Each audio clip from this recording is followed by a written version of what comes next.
Dito nga mga guys, pagka-level 4 ko, pumunta na kagad ako sa turtle para patayin.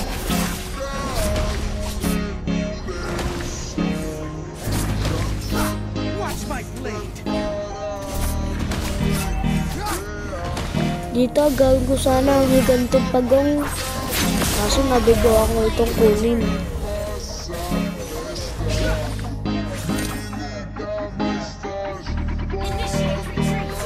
Kaya dito guys, kinuha ko na lang yung blue buff. At pagkatapos kukunin yung blue buff, ay yung red buff naman ang aking kukunin.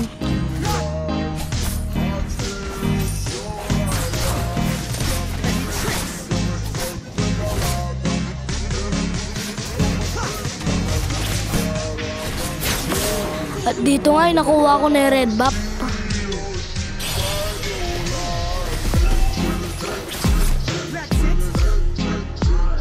At dito nga nagbubuild ako ng item, may umatake na pala si Alucard. Kaya dito mabibigyan ako.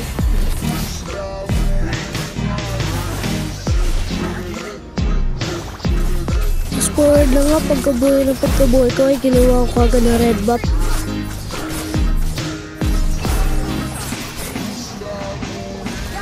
At dito pagkakuha ko ng red buff, pwede diretso na ako sa turtle para gawin.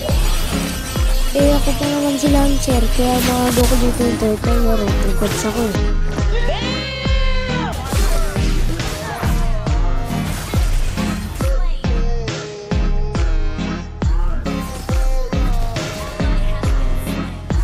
At dito guys, panoorin na lang ang buong nangyari.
Dito nga mga guys, mananalo na kami. Tignan nyo naman yan. At sa wakas, narinig ko rin ang tunog na ito.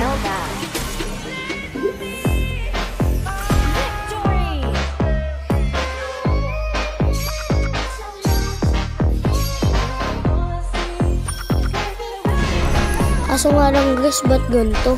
Tanso lang ako. Ito na lang guys, nagtatapos sa ating video. Salamat sa panonood.